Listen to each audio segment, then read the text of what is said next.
네, 한 주를 시작하는 월요일 박철성의 주간 증시 시간입니다. 오늘 리서치센터의 박철성 국장님 나오셨습니다. 어서 오세요. 안녕하세요. 네, 주말 보내셨나요? 네, 오늘 좀 약간 꼬이죠? 네.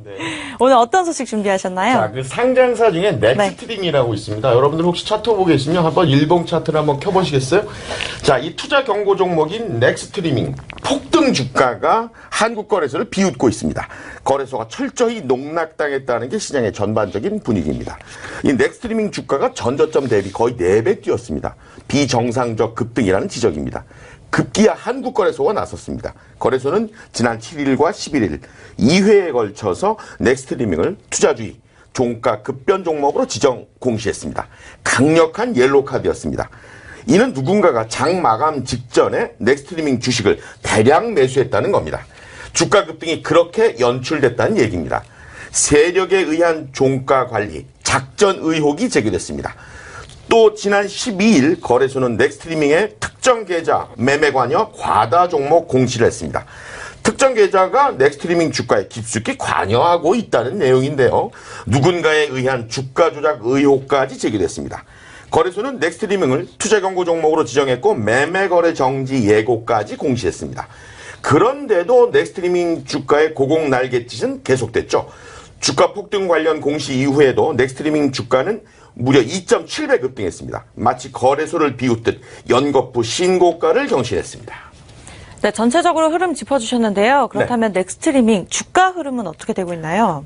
예. 이 주가를 견인했던 미확인 세력은 이미 차익 실현에 돌입했다는 분석 보고입니다. 각별한 주의가 요구되는 배경인데요. 넥스트리밍의 세력은 개인 창구를 통해서 11월 16일부터 2월 12일 강한 순매수를 일으켰습니다. 이 기간 한 주당 평균 매수 가격은 3,231원.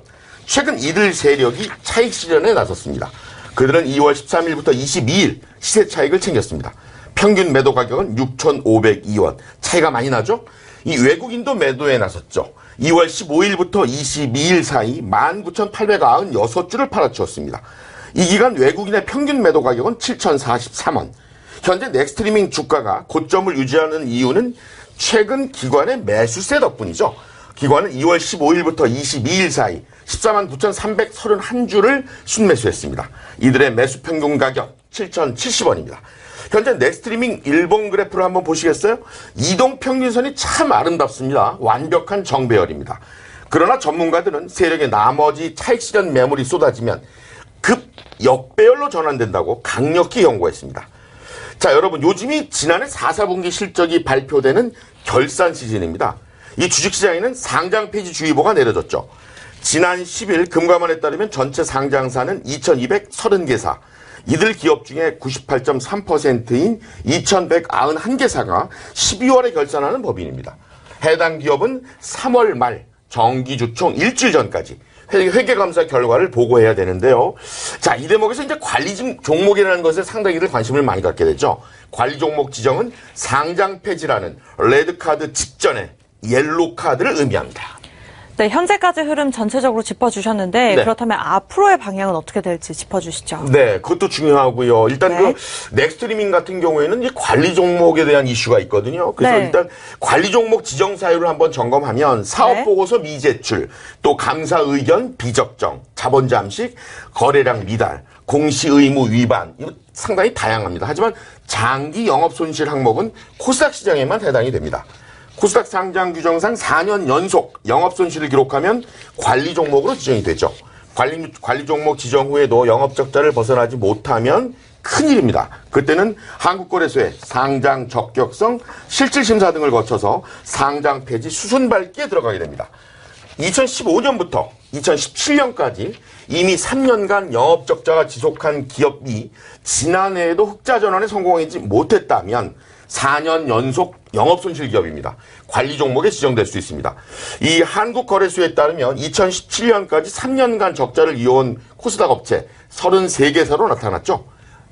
불행하게도 넥스트리밍이 여기에 해당됩니다.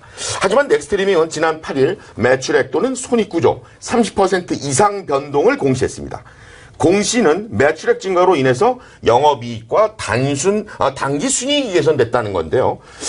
이 해당 공시의 넥스트리밍은요, 이 외부 감사인의 회계 감사가 완료되지 않은 상태에서 작성된 자료기 때문에 향후 외부 감사인의 검토 과정에서 변경될 수 있다. 이렇게 덧붙였습니다. 공시 이후 넥스트리밍 주가는 강력한 폭등을 연출했습니다. 분명한 것은요, 감사 결과가 나오기까지는 아직 확정된 게 없다는 점이죠. 결코 관리 종목 이슈가 말끔하게 사라진 게 아닙니다. 여기까지가 팩트입니다. 전문가들은 실적 턴어라운드 청사진이 나왔다고 해도 지금 넥스트리밍의 주가 폭등은 비정상적이라고 꼬집었습니다. 네, 이렇게 비정상적인 주가 흐름 전체적으로 짚어주셨는데요.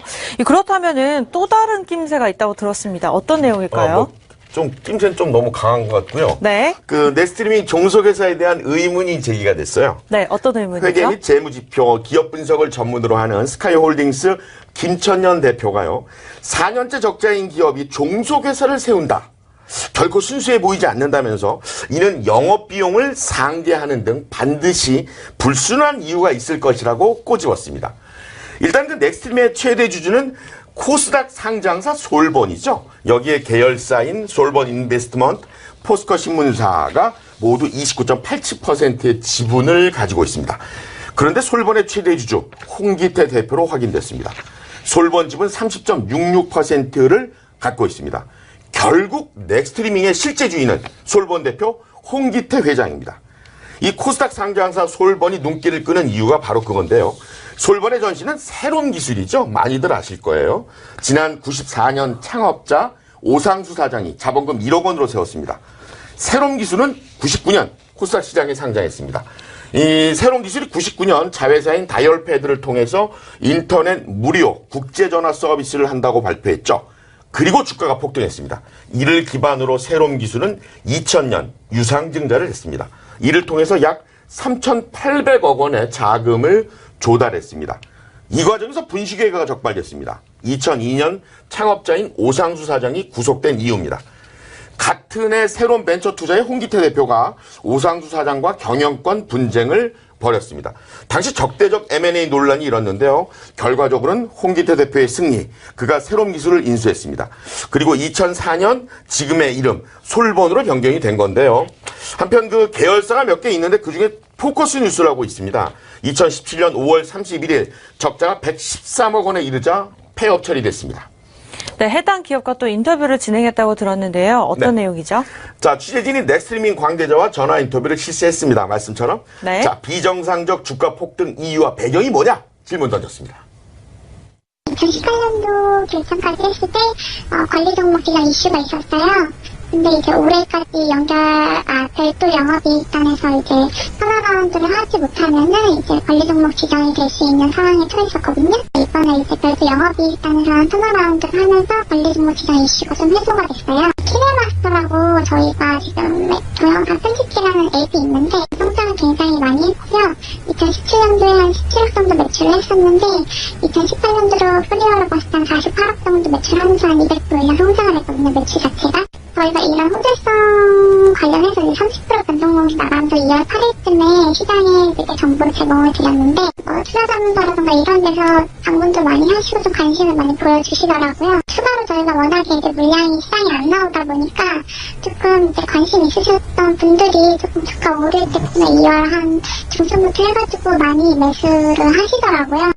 그래서 그것 때문에 조금 주가가 많이 급등을 하면서 이제 연고 종목으로 지정이 되고 그런 게 많이 반영이 됐거든요. 비슷한 경쟁사 이제 모바일 앱에서 에디터를 제공하고 있는 회사 같이 팔로우업 해보면은 모든 회사들이 이제 매출적인 측면에서 봤을 때 굉장히 큰 성장세를 보이고 있어요. 저희가 매출만 봤을 때 200% 이상 성장을 했다고 했는데 모든 회사들이 다 똑같이 성장을 했거든요. 얘기는 잘 들었는데요. 조금은 좀 설득력은 좀 떨어지는 것 같죠? 자, 이어서 두 번째 질문. 인건비가 10억이 감소됐고 직원이 70명이나 감소됐던데 사실이냐라고 물어봤죠. 70명이 감소된 건 아니고요. 저희가 아무래도 이제 영업비용 같은 경우에는 관리 종목 때문에 이슈가 있었잖아요. 턴어라운드를 하라고 영업비용을 줄이던가 매출액을 늘리는 게 최대 목표인데 저희가 그런 부분 때문에 작년 2월에 렉스라는 자회사를 하나 설립해서 일부 인력 배치 이동이 있었어요. 이런 같은 경우에는 이제 소수 조금 줄기는 했어요. 저희가 딱 몇 명이라고 지금 아직 사업 보고서가 안 나서 저희가 팔로우업을 하지는 못했는데 많지는 않아요. 자회사로 많이 이동 배치가 있었어요. 여러분 진짜로 성공하려면요. 실패를 기꺼이 감수해야 된다는 얘기가 있죠. 실패하지 않겠다는 건 결코 성공하지 않겠다는 거와 마찬가지라는 얘기인데요. 매사 겸허히 감수하는 한 주를 한번 연출해 보시면 어떨까요? 저는 네. 물러갑니다. 마지막까지 좋은 말씀 감사드립니다. 지금까지 박철성의 주간 증시 시간이었습니다. 고맙습니다. 수고하셨습니다.